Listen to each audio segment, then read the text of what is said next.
아가야, 미안하다. 어미가 미안하다. 너는 제발 살아다오. 1416년 1월 13일 한양 도성 차가운 바람이 휘몰아치는 형장. 두 남자가 교수형에 처해지는 순간입니다. 그들의 이름은 민무휼, 민무회, 조선 제3대 왕 태종의 처남들이었습니다. 형님, 우리가 무슨 죄를 지었습니까? 동생 민무회가 떨리는 목소리로 외쳤습니다. 하지만 형리는 차가운 목소리로 죄목을 낭독했습니다. 너희들은 13년 전 한겨울밤에 왕자와 그 어미를 죽이려 했다. 왕의 혈육을 해하려 한 죄, 그 죄가 어찌 가볍겠는가? 구경꾼들이 웅성거렸습니다. 왕의 처남을 처형한다? 그것도 영모가 아니라 13년 전의 일 때문에? 민무휼은 하늘을 바라보았습니다. 눈발이 날리고 있었습니다. 꼭 13년 전 그날 밤처럼. 13년. 그래, 13년 전 그날 밤. 형장 한쪽에서 이 광경을 지켜보는 한 여인이 있었습니다. 아니, 지켜본다기보다는 숨어서 몰래 엿보고 있었습니다. 그녀의 이름은 효빈 김씨. 바로 그 왕자의 어미였습니다. 그녀의 눈에서 눈물이 흘러내렸습니다. 하지만 그것이 기쁨의 눈물인지 슬픔의 눈물인지는 아무도 알 수 없었습니다. 드디어 끝이 나는구나. 형리의 손이 올라갔습니다. 그리고 신호와 함께 두 남자의 몸이 공중에 떠올랐습니다. 발버둥치는 소리, 숨이 막히는 소리가 들렸습니다. 누가 상상이나 했을까요? 불과 몇 년 전까지만 해도 조선 조정의 최고 권력자였던 이들이 한겨울밤의 비밀 하나로 목숨을 잃게 될 줄을. 왕의 총애를 받던 외척 가문이 여종 하나, 아기 하나를 죽이려 했다는 죄목으로 멸문의 화를 당할 줄을. 13년. 참으로 긴 시간이었습니다. 13년 전 그날 밤 도대체 무슨 일이 있었던 걸까요? 왜 태종은 13년이나 지난 일을 끄집어내어 자신의 처남들을 죽인 것일까요? 그날 밤의 진실을 알기 위해서는 시간을 거슬러 올라가야 합니다. 1402년 겨울로 조선이 건국된 지 10년, 태종이 왕위에 오른 지 2년째 되던 해였습니다. 나라는 겨우 안정을 찾아가고 있었습니다. 두 차례의 왕자의 난을 거치며 수많은 피가 흘렀습니다. 정도전, 남은, 이방석, 이방간. 권력을 둘러싼 싸움은 끝이 없었습니다. 그리고 그 모든 싸움에서 승리한 사람, 이방원. 이제 그는 태종이라는 이름으로 조선의 왕이 되어 있었습니다. 하지만 왕이 된 그에게도 고민이 있었습니다. 바로 외척이었습니다. 왕비 민씨의 친정. 여흥 민씨 가문은 고려 때부터 내려온 명문가였습니다. 왕비의 오빠들인 민무구, 민무질, 민무휼, 민무의 형제는 모두 조정의 고위직에 있었습니다. 그들은 태종이 왕위에 오르는데 큰 공을 세웠습니다. 그러나 공신이 권력을 쥐면 어떻게 됩니까? 왕권을 위협하게 됩니다. 태종은 알고 있었습니다. 언젠가는 처가 식구들과 맞서야 한다는 것을. 하지만 아직은 때가 아니었습니다. 명분이 필요했습니다. 그리고 바로 그 1402년 겨울 그 명분이 만들어지고 있었습니다. 한겨울밤 궁궐 문 밖에서. 이 처절한 복수의 시작이 궁금하시다면 영상 끝까지 봐주세요. 구독과 좋아요는 큰 힘이 됩니다. 시간을 13년 전으로 되돌립니다. 1400년 조선 건국 8년째 한양 궁궐 안 왕비의 처소에서 한 여인이 조용히 바느질을 하고 있었습니다. 22살쯤 되어 보이는 여인. 이름은 김씨. 왕비 민씨를 섬기는 여종이었습니다. 김씨는 원래 민씨 집안의 종이었습니다. 왕비가 시집 올 때 함께 궁으로 들어온 것이었습니다. 어릴 때부터 왕비를 모셔왔기에 왕비의 성품을 누구보다 잘 알고 있었습니다. 민씨는 강한 여인이었습니다. 제1차 왕자의 난 때 남편 이방원이 정도전 일파를 제거할 때도 그녀가 몰래 병기를 준비했습니다. 제2차 왕자의 난 때 이방간이 반란을 일으켰을 때도 그녀가 직접 갑옷을 꺼내 남편에게 입혔습니다. 가문의 명예를 지켜야 합니다. 그것이 왕비로서 제 책무입니다. 민씨는 늘 그렇게 말했습니다. 그녀에게 가장 중요한 것은 명예였습니다. 왕비로서의 체면이었습니다. 그런 왕비를 섬기는 김씨는 조용한 여인이었습니다. 말수가 적고 성실하게 일했습니다. 미모가 뛰어났지만 그것을 자랑하지 않았습니다. 그러던 어느 날 1401년 가을이었습니다. 태종이 우연히 왕비의 처소를 지나다가 김씨를 보게 되었습니다. 마당에서 빨래를 넣는 김씨의 모습이었습니다. 햇살이 그녀의 머리카락을 비추고 있었습니다. 저 아이는 누구냐? 태종이 물었습니다. 왕비 민 씨는 순간 불안감을 느꼈습니다. 남편의 눈빛이 달라진 것을 알아차렸습니다. 아무것도 아닌 여종입니다. 전하. 이름이 김씨라 하옵니다. 태종은 고개를 끄덕이고는 자리를 떠났습니다. 하지만 민 씨는 알았습니다. 남편이 관심을 가졌다는 것을. 그날 밤부터 민 씨는 김 씨를 멀리했습니다.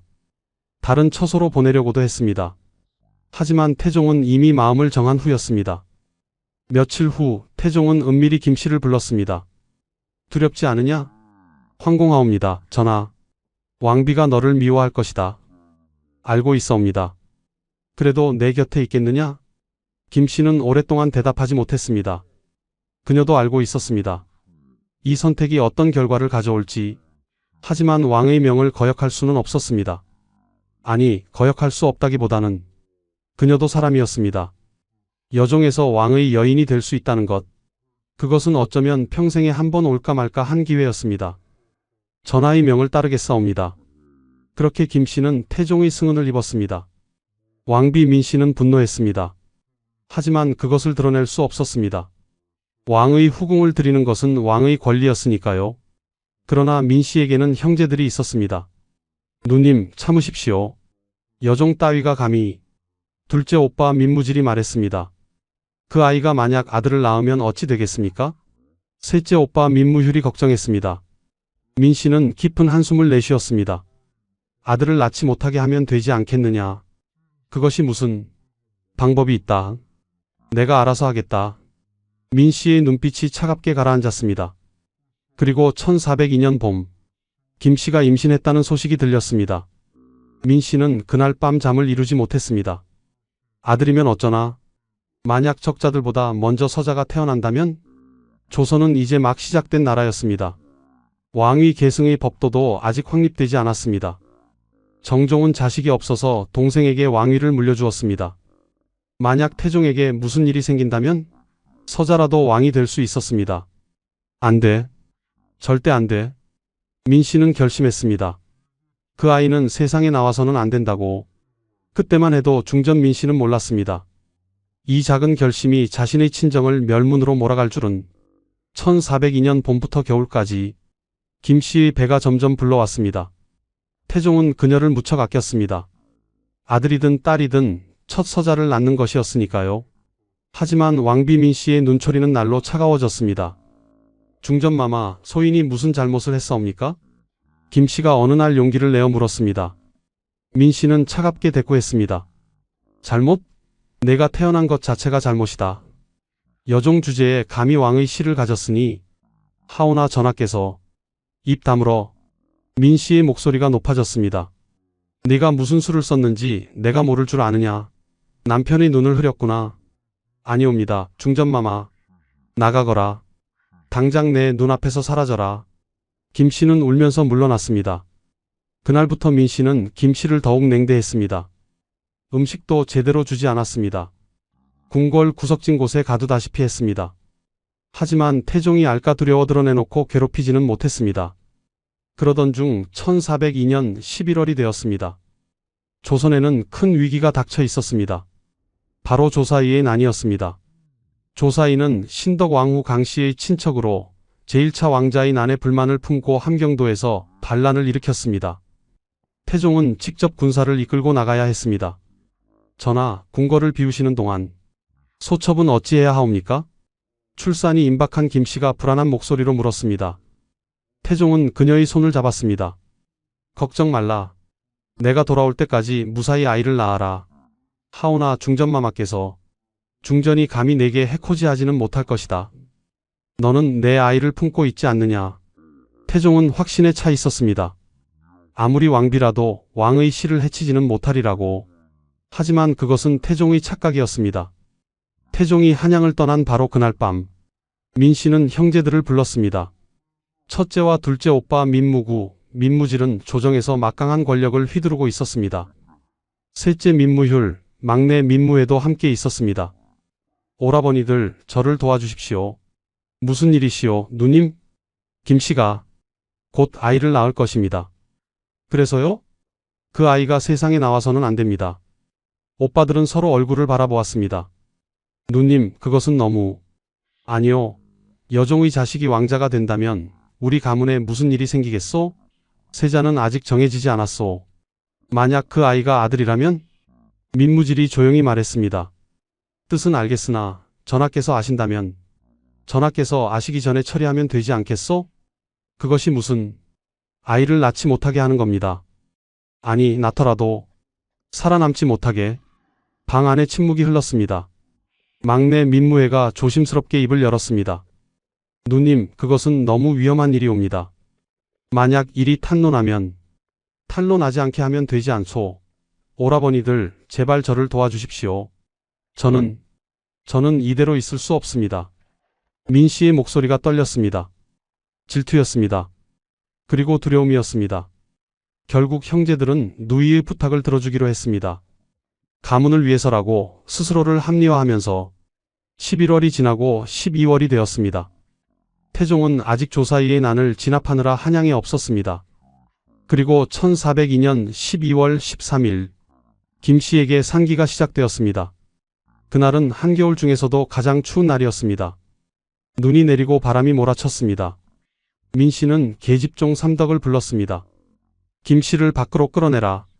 마마, 하오나 지금은 아이를 낳으려. 시끄럽다. 내 명을 따르지 못하겠느냐. 삼덕은 떨리는 손으로 김 씨를 끌어냈습니다. 만삭의 몸으로 산기가 시작된 김 씨를 궁궐 문 밖 차가운 땅바닥이었습니다.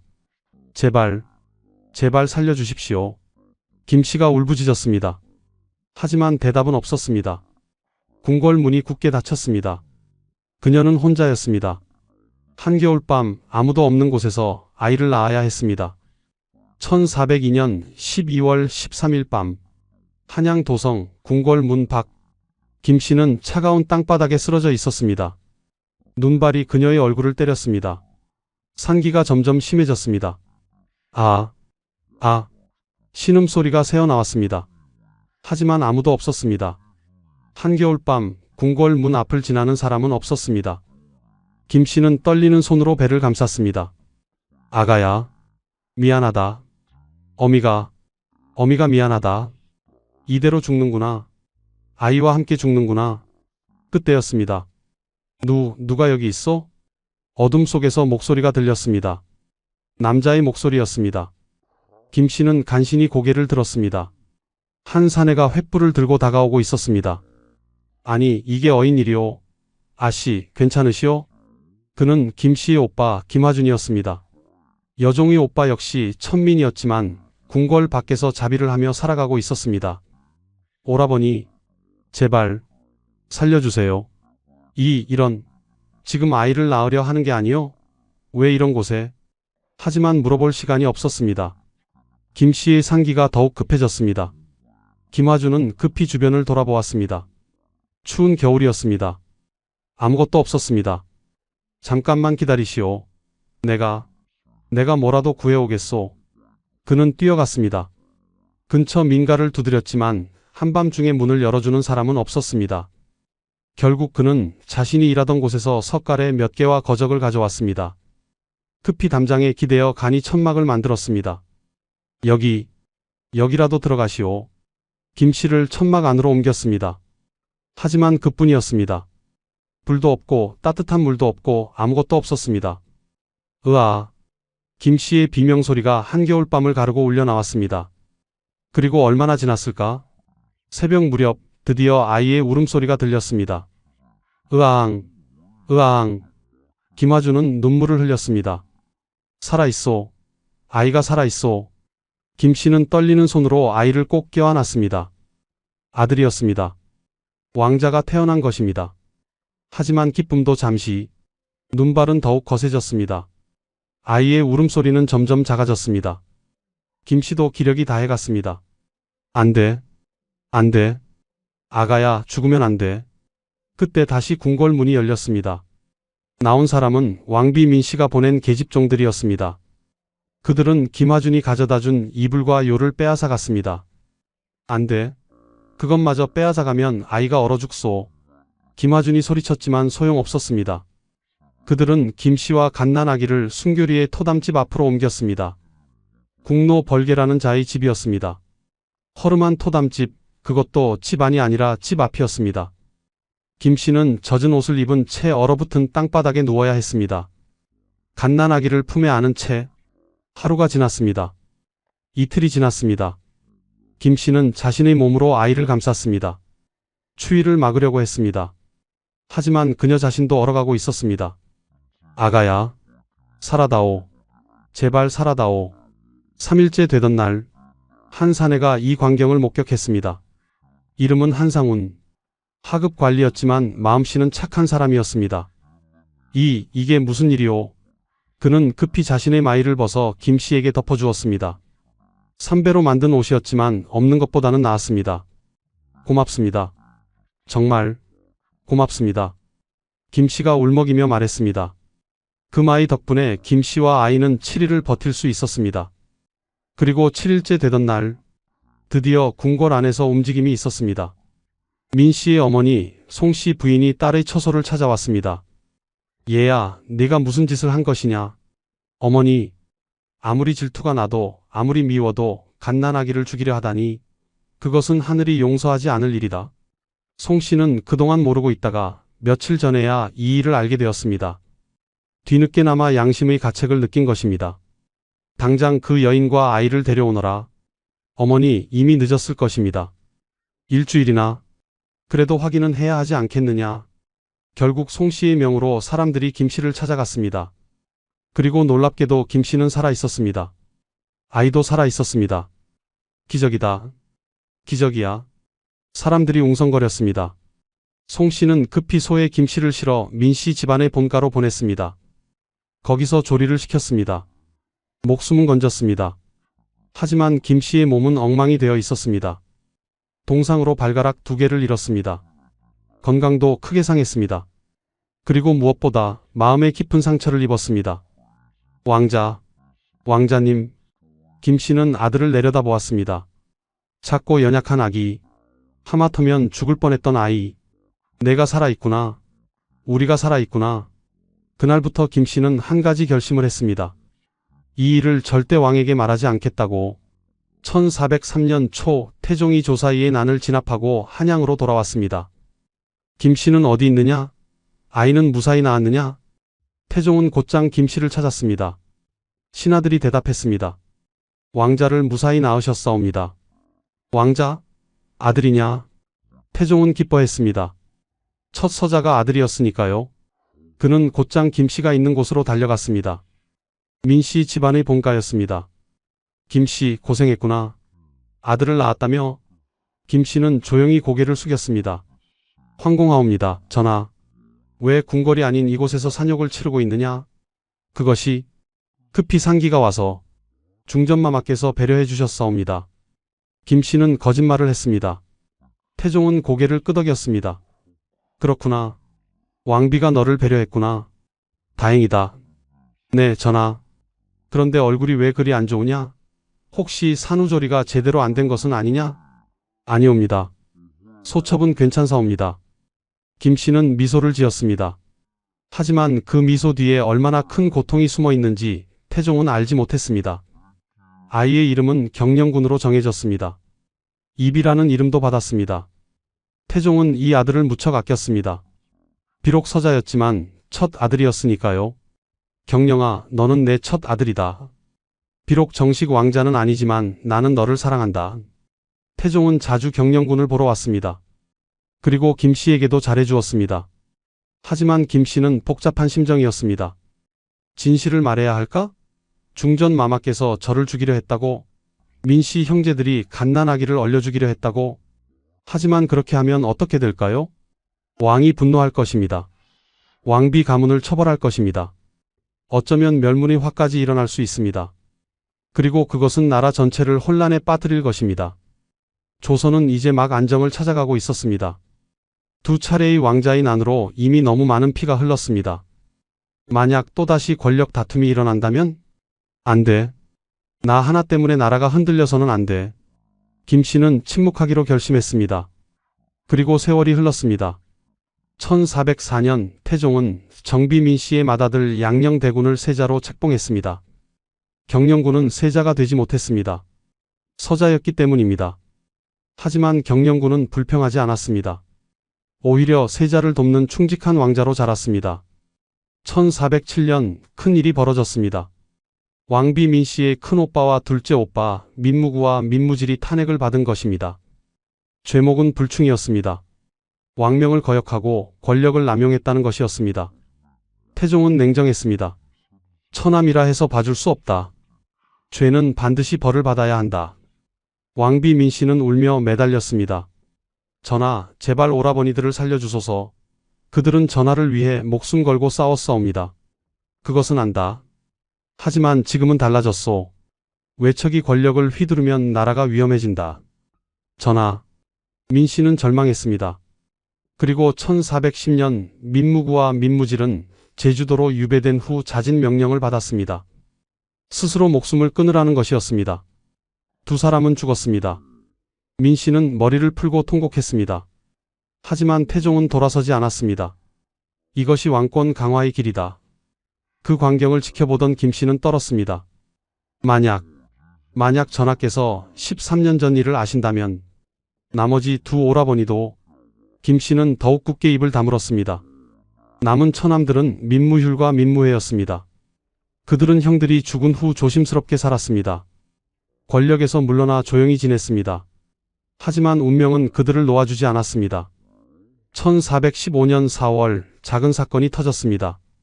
황주 목사 염치용이라는 자가 노비 소송에서 졌습니다.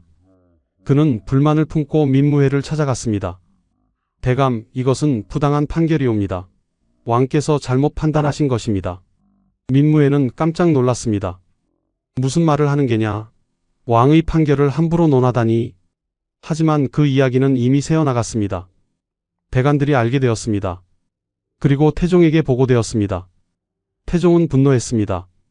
감히 왕의 판결을 부당하다고? 민무회가 그 말을 듣고도 보고하지 않았다고? 염치용은 곤장을 맞고 귀양갔습니다. 민무회는 청주로 유배되었습니다. 민무휼도 함께 해풍으로 유배되었습니다. 그리고 바로 그때 1415년 6월 세자 양녕대군이 입을 열었습니다. 아바마마, 소자가 아랠 말씀이 있사옵니다. 무엇이냐? 외숙 민무휼과 민무회가 형들의 죽음을 억울해하며 불평을 토했사옵니다. 태종의 눈빛이 날카로워졌습니다. 그들이 뭐라고 했느냐? 소자가 외가의 잘못이 명백하다고 했더니 민무회가 이렇게 말했사옵니다. 세자께서는 우리 가문에서 자라지 않으셨습니까? 라고. 방 안에 정적이 흘렀습니다. 그것은 위협이었습니다. 세자를 볼모로 삼겠다는 뜻이었습니다. 태종은 떨리는 목소리로 말했습니다. 당장 민무휼과 민무회를 압송하라. 국문하라. 그리고 며칠 후 대관들이 13년 전의 일을 들추어냈습니다. 전하, 1402년 임오년에 경영군이 태어났을 때 중전과 민씨 형제들이 모자의 목숨을 위태롭게 한 일이 있었다 하옵니다. 무엇? 태종은 충격을 받았습니다. 그것이 무슨 말이냐? 13년 전 경영군이 태어날 때? 효빈 김씨를 불러 확인하소서. 태종은 급히 김씨를 불렀습니다. 김씨, 이것이 사실이냐? 13년 전 경영군을 낳을 때 무슨 일이 있었느냐? 김씨는 오랫동안 침묵했습니다. 13년간 숨겨온 비밀이었습니다. 하지만 이제 더 이상 숨길 수 없었습니다. 전하, 용서하소서. 소첩이 거짓을 말씀드렸사옵니다. 그리고 김씨는 모든 것을 고백했습니다. 한겨울밤 궁궐 문 밖에 내던져졌던 일, 천막에서 아이를 낳았던 일, 7일 동안 토담집 앞에서 죽어가던 일, 제발 살려주십시오. 김씨의 울부짖음이 궁궐 안에 울려 퍼졌습니다. 그 이야기를 듣던 태종의 얼굴이 일그러졌습니다. 분노였습니다. 13년 동안 쌓여온 분노가 폭발하는 순간이었습니다. 1415년 12월 한양 궁궐. 태종은 김씨의 고백을 듣고 나서 하루 종일 말이 없었습니다. 신하들도 왕비도 아무도 감히 왕에게 다가가지 못했습니다. 태종의 눈빛이 그 어느 때보다 무서웠기 때문입니다. 13년 동안 태종은 중얼거렸습니다. 13년 동안 나는 몰랐다. 내 아들이 내 여인이 죽을 뻔했다는 것을, 한겨울밤 궁궐 문 밖에서 얼어 죽을 뻔했다는 것을 그는 주먹으로 상을 내리쳤습니다. 감히 나의 혈육을. 태종은 즉시 민무휴과 민무회를 한양으로 압송하라 명했습니다. 며칠 후 두 사람이 의금부로 끌려왔습니다. 국문이 시작되었습니다. 민무휴, 민무회, 너희들은 1402년 12월 효빈 김씨와 경영군의 목숨을 위태롭게 했다. 그 죄를 어찌 변명하겠느냐? 민무휴이 떨리는 목소리로 대답했습니다. 전하, 그것은 오해이옵니다. 오해? 무엇이 오해냐? 소신은 단지 내가 직접 명령하지는 않았을 것이다. 하지만 내 누이 중전이 명했을 때 막지 않았다. 그것 또한 죄다. 민무회가 소리쳤습니다. 전하, 그때는 상황이 다르옵니다. 나라가 혼란스러웠고 왕실의 위엄을 지켜야. 왕실의 위엄? 갓난아기를 얼려 죽이는 것이 왕실의 위엄이냐? 태종의 목소리가 궁궐을 울렸습니다. 한겨울밤 궁궐 문 밖에 여인을 내던졌다. 만삭의 몸으로, 그것도 내 아이를 품은 여인을. 전하, 입 다물어라. 변명하지 마라. 태종은 신하들을 돌아보았습니다. 증인을 불러오라. 당시 이를 목격한 모든 사람을 불러오라. 곧 증인들이 줄줄이 불려왔습니다. 계집종 삼덕이 먼저 나왔습니다. 소인이 김씨를 밖으로 끌어냈사옵니다. 중전마마의 명을 따랐을 뿐이옵니다. 하급관리 한상훈이 증언했습니다. 소인이 목격했사옵니다. 토담집 앞에서 갓난아기가 울고 있었사옵니다. 소인이 마이를 벗어 덮어주었더니 겨우 숨을 쉬었사옵니다. 김씨의 오빠 김화준도 불려왔습니다. 소인이 천막을 쳐주었사옵니다. 하지만 곧 중전마마의 사람들이 와서 이불과 요를 빼앗아 갔사옵니다. 아이가 얼어 죽게 만들려 한 것이옵니다. 모든 증언이 끝나자 태종은 민무휴과 민무회를 노려보았습니다. 이제 뭐라 변명하겠느냐? 두 사람은 고개를 떨구었습니다. 민무휴이 떨리는 목소리로 말했습니다. 전하, 소신의 형들 민무구와 민무질은 억울하게 죽었사옵니다. 억울하게? 그들도 이 일에 가담했다. 13년 전 내 누이와 함께 모의했을 것이다. 하오나 너희들은 모두 같은 죄를 지었다. 왕의 혈육을 해하려 했다. 그 죄 결코 용서받을 수 없다. 태종은 자리에서 일어났습니다. 민무휴과 민무회를 귀양지로 돌려보내라. 그곳에서 스스로 목숨을 끊게 하라. 전하, 두 사람이 외쳤습니다. 하지만 태종은 뒤돌아보지 않았습니다. 그 순간 왕비 민씨가 편전으로 달려왔습니다. 전하, 제발. 민씨는 태종의 발 앞에 엎드렸습니다. 아우들을 살려주소서. 그들은 제 명을 따랐을 뿐이옵니다. 죄를 묻으시려거든 소첩을 벌하소서. 태종은 차갑게 내려다보았습니다. 경은 이미 벌을 받고 있소. 전하, 경의 친정이 멸문되는 것을 보는 것, 그것이 경에게 내리는 벌이오. 민씨는 울부짖었습니다. 전하, 소첩이 잘못했사옵니다. 소첩이 질투가 눈을 멀게 했사옵니다. 13년 전 경은 나에게 거짓을 말했소. 김씨가 편안히 아이를 낳았다고, 배려해 주었다고. 모두 거짓이었소. 전하, 제발. 나는 경을 용서할 수 없소. 하지만 패비는 하지 않겠소. 경은 나의 아들들의 어미이기 때문이오. 태종은 민씨를 뿌리치고 나갔습니다. 민씨는 그 자리에 주저앉아 통곡했습니다. 며칠 후 1416년 1월 13일 민무휴과 민무회에게 자진 명령이 내려졌습니다. 두 사람은 각각 해풍과 청주의 유배지에서 스스로 목숨을 끊었습니다. 교수형이었습니다. 스스로 목을 메어 죽는 것. 민무휴는 마지막 순간 하늘을 바라보았습니다. 형님들, 이제 따라가옵니다. 민무회는 울면서 말했습니다. 누님, 죄송합니다. 저희가 누님을 지켜드리지 못했습니다. 그렇게 왕비민 씨의 친정 남자 형제 넷은 모두 죽었습니다. 명문가 여흥민 씨 가문은 하루아침에 몰락했습니다. 궁궐에서는 아무도 민 씨의 이름을 입에 올리지 못했습니다. 왕의 외척이었던 그들은 이제 역사에서 지워진 존재가 되었습니다. 그날 밤 효빈 김 씨는 홀로 방에 앉아 있었습니다. 끝났구나. 드디어 13년간의 침묵이 끝났습니다. 복수가 이루어졌습니다. 하지만 김 씨의 마음은 편하지 않았습니다. 내가 한 것이 옳은 일이었을까? 그녀는 창밖을 바라보았습니다. 눈이 내리고 있었습니다. 13년 전 그날 밤처럼 1416년 1월 14일 민무율과 민무애가 죽은 다음 날 왕비민 씨는 자신의 처소에서 나오지 않았습니다. 머리를 풀어 헤치고 음식도 먹지 않은 채 하루 종일 울고 있었습니다. 오라버니들, 상궁이 조심스럽게 다가왔습니다. 중전마마 진지를 드셔야 하옵니다. 물러가라. 모두 물러가라. 민 씨는 아무도 만나고 싶지 않았습니다. 태종도 그녀를 찾아오지 않았습니다. 아니, 찾아올 수 없었습니다. 지금 두 사람 사이에는 너무나 깊은 골이 생겼습니다. 며칠 후 세자 양녕대군이 어머니를 찾아왔습니다. 어마마마, 세자. 민 씨는 아들을 보자 눈물을 흘렸습니다. 어마마마, 소자가 잘못했습니다. 양녕대군은 무릎을 꿇었습니다. 소자가 외숙부들의 말을 아바마마께 고하지 않았더라면 이런 일은 일어나지 않았을 것입니다. 아니다, 세자. 내 잘못이 아니다. 민 씨는 아들의 손을 잡았습니다. 이것은 모두 이 어미의 죄다. 13년 전 내가 질투에 눈이 멀어 저지른 일의 대가다. 어마마마, 세자, 너는 절대로 이 어미처럼 살지 마라. 권력에 집착하지 마라. 질투에 눈 멀지 마라. 민 씨는 아들을 꼭 껴안았습니다. 약속하거라. 내가 왕이 되거든 너는 현명한 왕이 되어다오. 하지만 양녕대군은 결국 세자의 자리에서 폐위되었습니다. 그리고 동생 충녕대군 훗날의 세종이 왕위에 올랐습니다. 그것 또한 민 씨에게는 큰 충격이었습니다. 한편 조정에서는 민 씨 가문에 대한 논의가 계속되었습니다. 민 씨 가문의 재산을 몰수해야 하옵니다. 그들의 자손들도 벌을 주어야 하옵니다. 신하들의 목소리가 높았습니다. 하지만 태종은 손을 들어 제지했습니다. 충분하다.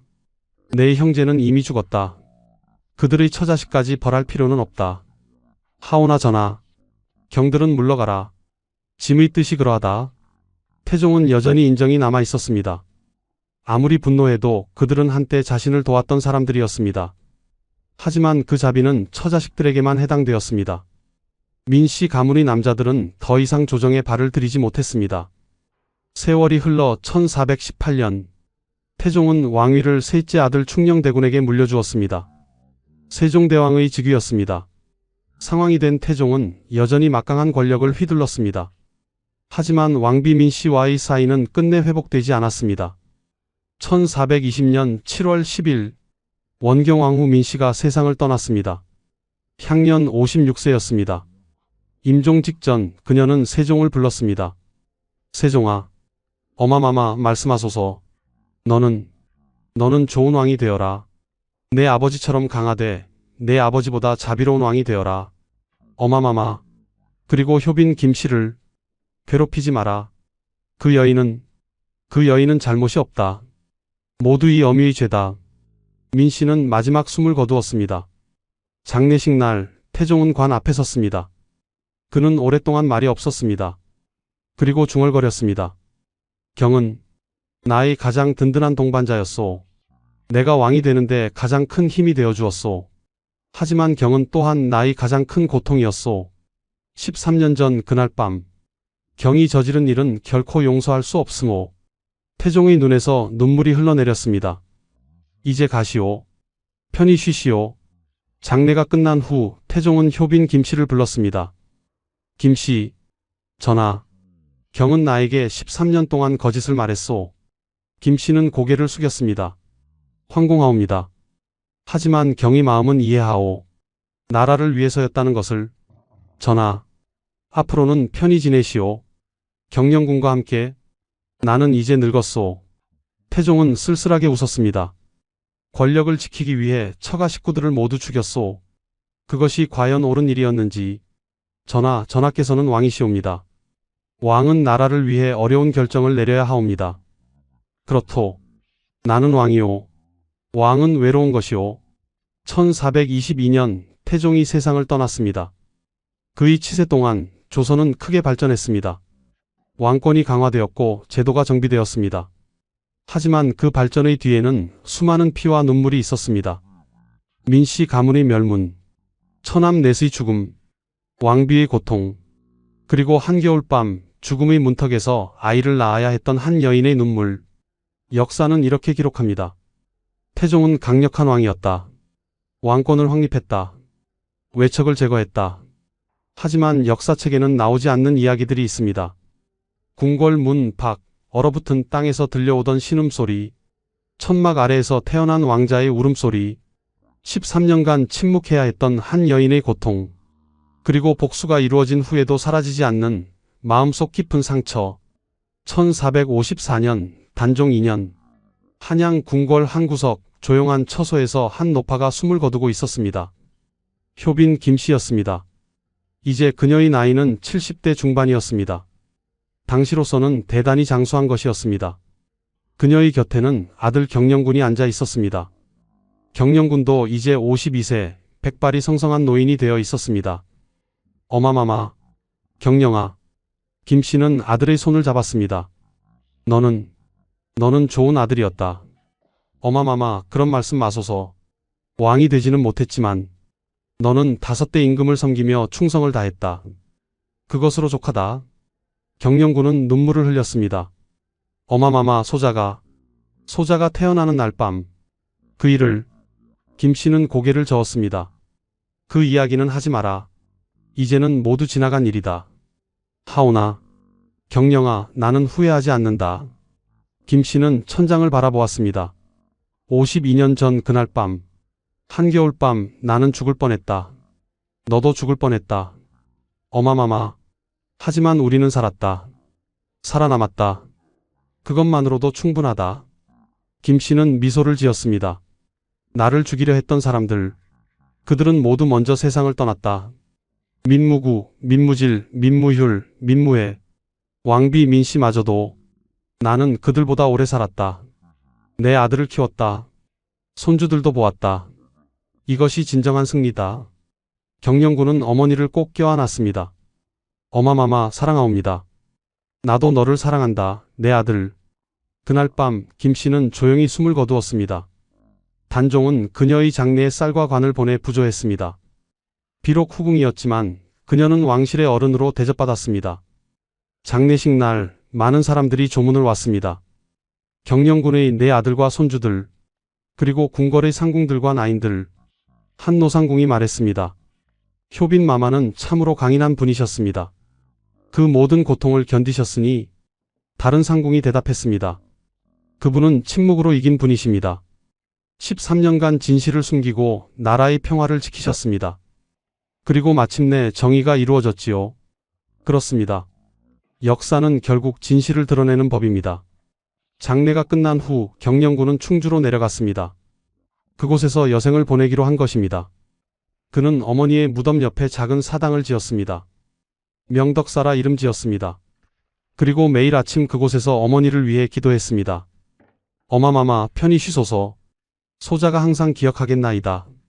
세월이 더 흘러 1458년 경영군도 세상을 떠났습니다. 향년 57세였습니다. 그는 어머니 곁에 묻혔습니다. 충청북도 충주 황금산 기슭이었습니다. 오늘날 그곳에는 경영군의 후손들이 세운 사당이 있습니다.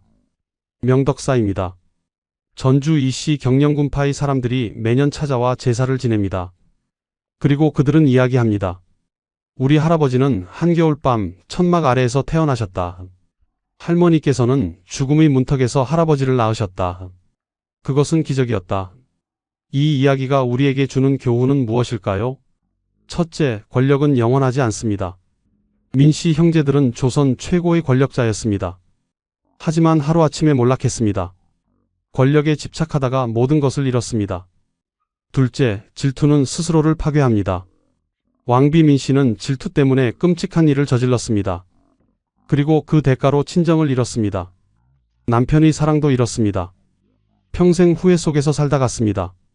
셋째, 진실은 언젠가 드러납니다. 13년간 숨겨졌던 진실도 결국 세상에 드러났습니다. 거짓은 오래가지 못합니다. 진실은 반드시 밝혀집니다.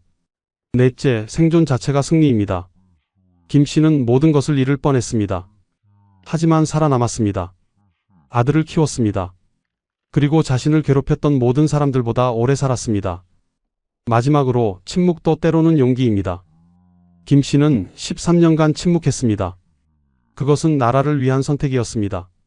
자신의 복수보다 조선의 평화가 더 중요하다고 판단했습니다. 물론 그녀의 선택이 완전히 옳았다고 말할 수는 없습니다. 만약 처음부터 진실을 말했다면 어땠을까요? 민 씨 형제들의 처음 2명은 살 수 있었을까요? 하지만 역사의 가정은 없습니다. 중요한 것은 김 씨가 자신의 방식으로 살아남았다는 것입니다. 그리고 결국 정의가 이루어졌다는 것입니다. 오늘날 우리가 이 이야기를 기억하는 이유는 무엇일까요? 그것은 이 이야기가 단순한 복수극이 아니기 때문입니다. 이것은 한 여인의 생존기입니다. 죽음을 이기고 고통을 견디고 침묵으로 버텨낸 이야기입니다. 이것은 권력의 무상함에 대한 이야기입니다. 아무리 높은 자리에 있어도 불의를 저지르면 결국 대가를 치르게 된다는 교훈입니다. 그리고 이것은 정의에 대한 이야기입니다. 늦더라도 반드시 이루어진다는 희망의 메시지입니다. 1402년 12월 13일 한겨울밤. 그날 밤 죽을 뻔했던 여인과 아기. 하지만 그들은 살아남았습니다. 그리고 52년 후 그 여인은 평화롭게 눈을 감았습니다. 지금까지 한겨울밤 죽음을 이긴 여인의 이야기였습니다. 이 이야기가 여러분께 작은 깨달음이 되길 바랍니다. 구독과 좋아요 부탁드립니다.